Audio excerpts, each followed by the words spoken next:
Welcome to the show, everybody. This is Direct Sports Daily. I'm your host, George Bennett. And today, we're going to be talking about 5 teams I expect to surprise this year in the NFL. Now, what I mean by surprise is teams that didn't make the playoffs last year that'll make the playoffs this year. I heard some stat that statistically around 6 of the 12 playoff teams year in and year out are teams that didn't make it the previous year. And we all know the story about Super Bowl hangovers and things of that nature, like how the losing team never ends up making it. However, this isn't about that. This is about teams that didn't even make it last year, who this year are going to have a chance to go to the big dance and get their shot at being the team that gets to lose to the Patriots. Now, first to start off with, number 5 is the Tennessee Titans. And these aren't in any particular order. I don't know why I started with 5. I guess it's 1. But the Tennessee Titans. A lot of this pick by me is completely dependent on Marcus Mariota making the jump next year that we all expect him to make. He's going into his 3rd year. He's had some injury issues so far in his young career, but he showed some flashes of brilliance. He's able to move around, make time. He's got a great offensive line regardless, but even without them, he's able to make time back there with his mobility. We all knew that when he came out of Oregon. And he's able to make plays outside of the pocket, in the pocket. Great passer. And the Titans have done nothing but bring in more and more weapons to help him in the offseason. They brought in wide receiver Corey Davis, the rookie out of Western Michigan. I think that's going to be a huge addition to that offense, along with a guy like Eric Decker, the veteran. And last time we saw Eric Decker actually playing NFL football for the Jets, it was back when Ryan Fitzpatrick had that blow-up year with the Jets, and I think Eric Decker is a solid addition to this squad. The Jets, I think the only reason they let him go is they are in full tank mode right now. They're going full trust the process 76ers mode.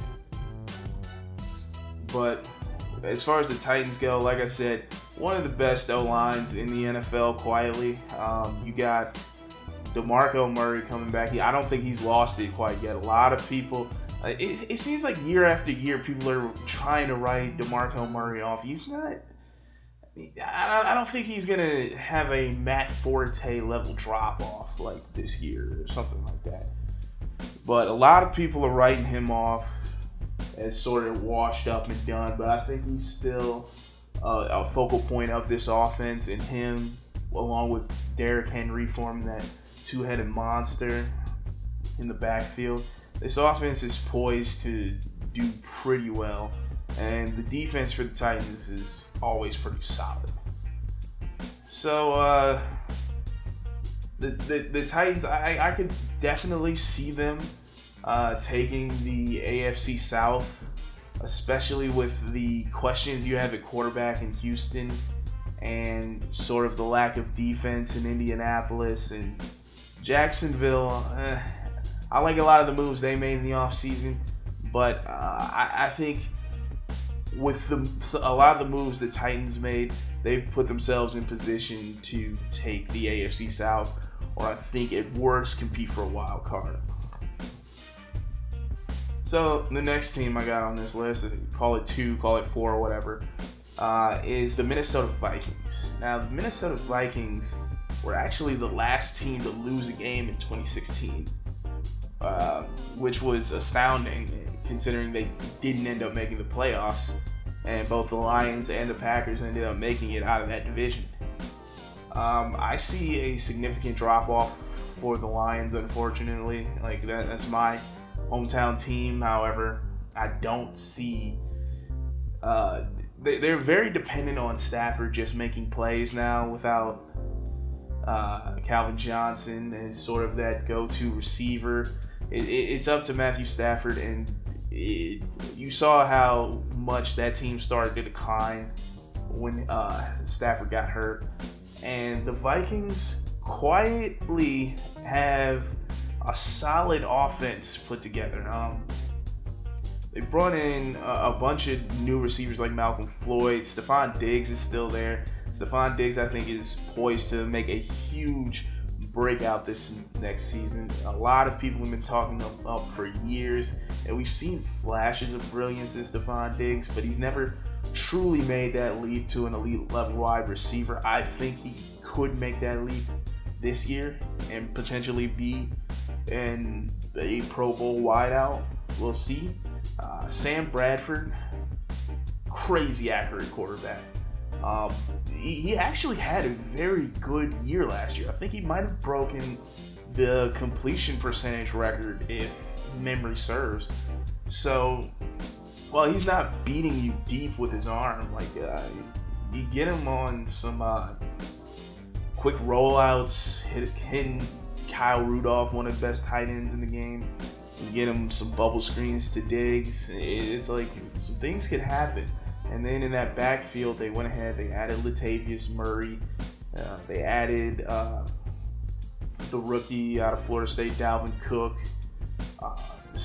And probably the best defense in the league, other than say the Houston Texans and the Vikings. You got guys like Xavier Rhodes out there at corner. I see the Vikings potentially giving the Packers a scare in the NFC North.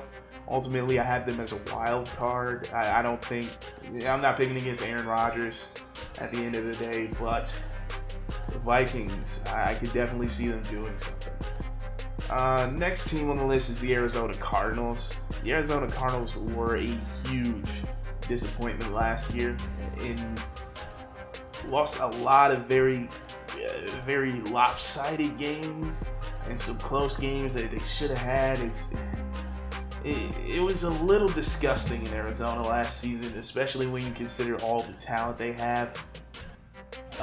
Carson Palmer played well below expectations. I fully expect him to come back with a bounce back year, and if he doesn't, he's probably just done.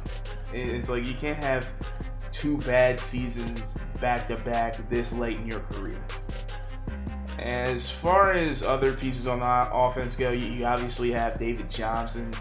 David Johnson, my favorite player in the NFL. Probably easily one of the top 3 running backs. A lot of people have him behind Le'Veon Bell and Ezekiel Elliott. I have him right there with those guys, maybe even better than those two. But dynamic playmaker in the backfield.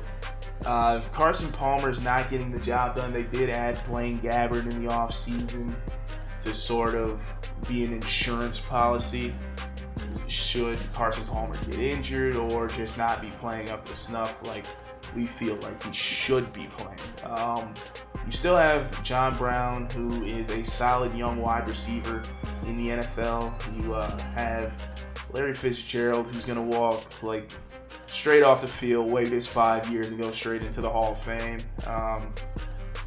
You also have other lesser known receivers like J.J. Nelson there. Guys who can definitely make plays for your offense. And the loss of DJ Swearinger in the defensive backfield definitely hurts you.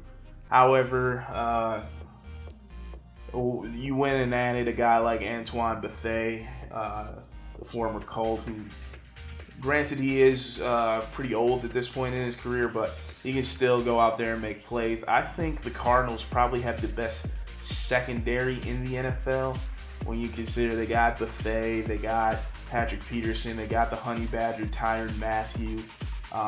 You just brought Carlos Dansby back for his 3rd stint with the team, veteran pass rusher in him. So I think the Cardinals, they'll bounce back this year.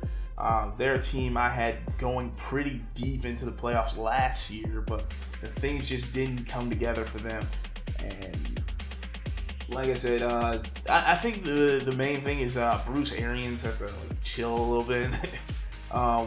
First of all, tell Larry Fitzgerald don't show up until literally, a half hour before the first game. Let that man rest. You saw he came on like gangbusters at the start of last year, but he ultimately fell off just because it's hard to keep your conditioning up once you start getting older to like grind through all those weeks. Like 4 months of football is a lot on somebody who's in their mid-30s. So the next team on the list is the San Diego Chargers. Now this is probably one of the most surprising picks. It's not a team a lot of people are going for or think could make the playoffs this year, but I think the Chargers are definitely a team that is poised for a playoff run. In that division, obviously Oakland's the class of that division right now, and that's weird to say after all of these years of the Raiders just being utter trash, but obviously you got Derek Carr, you got Khalil Mack. They are what they are. The Chiefs, they seem to be trying to embrace the process. At least that's what I'm getting from a lot of their offseason moves. Getting Patrick Mahomes, getting rid of Jeremy Maclin. I see the Chiefs sort of almost intentionally taking a step back. That defense is still going to be there, but Andy Reid's calling card is offense. He's not even investing in pieces for it. But as far as the Chargers go, I can definitely see, like, I don't count them out as long as they got Phillip Rivers. As long as they can keep Phillip Rivers healthy. We saw Melvin Gordon make huge strides last year after a very disappointing rookie campaign in which he didn't even score a single touchdown. He came back last season and did pretty well. As far as the receiving core for San Diego goes, it's probably the deepest receiving core in the NFL. You're going to get Keenan Allen back, who is probably one of the most dynamic playmakers in the NFL, one of the best route runners we have in the league today. If he can just stay healthy, that's a very dynamic weapon. You're bringing Gates back, Antonio Gates, like, along with Larry Fitzgerald, like, as soon as he steps off the field, he just waits his 5 years and he steps into Canton. And along with that, you still have Tyrell Williams, Dontrell Inman, and Travis Benjamin, who between the three of them, good luck trying to guess which one of them's going off that week, but I think week in and week out, you can count on one of those three guys to provide you with something in the passing game. And then there's the wild card of Mike Williams, which was a very head-scratching pick in the draft.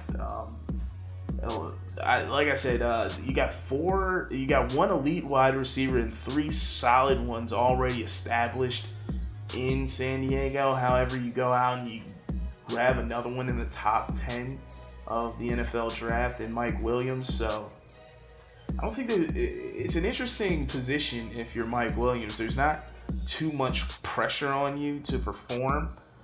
So we could see him come in and surprise some people.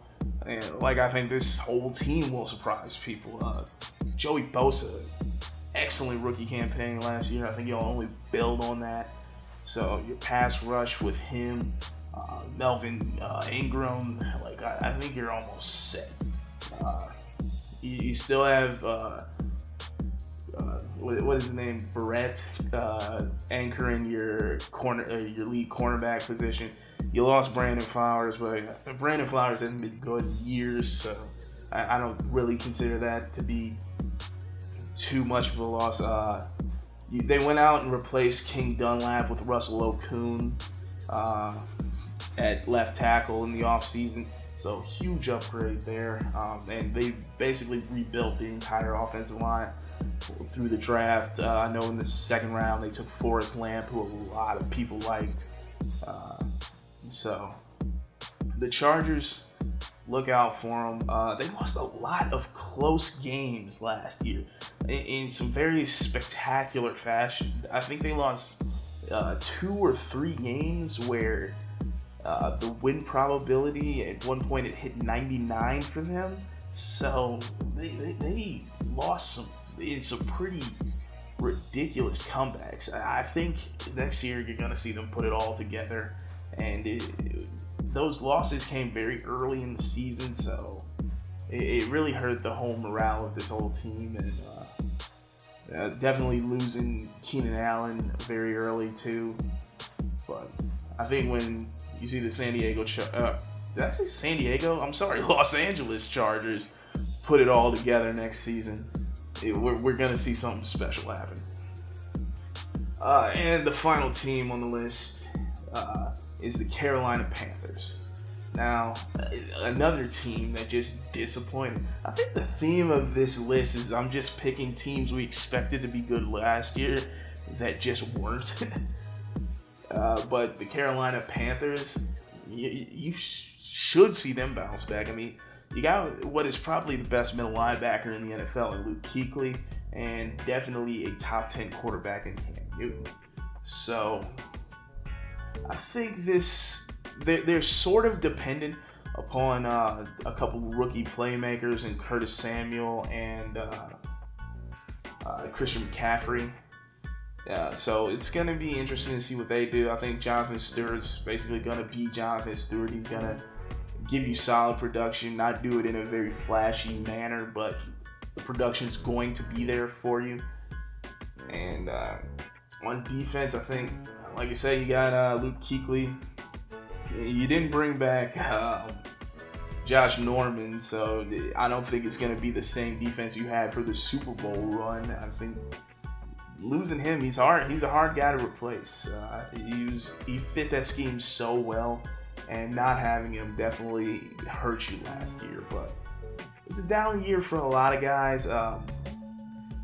Kelvin Benjamin specifically, he came out like a house on fire, but I think what ultimately slowed him down was conditioning, and we've heard through OTAs his conditioning hasn't been the greatest coming into things.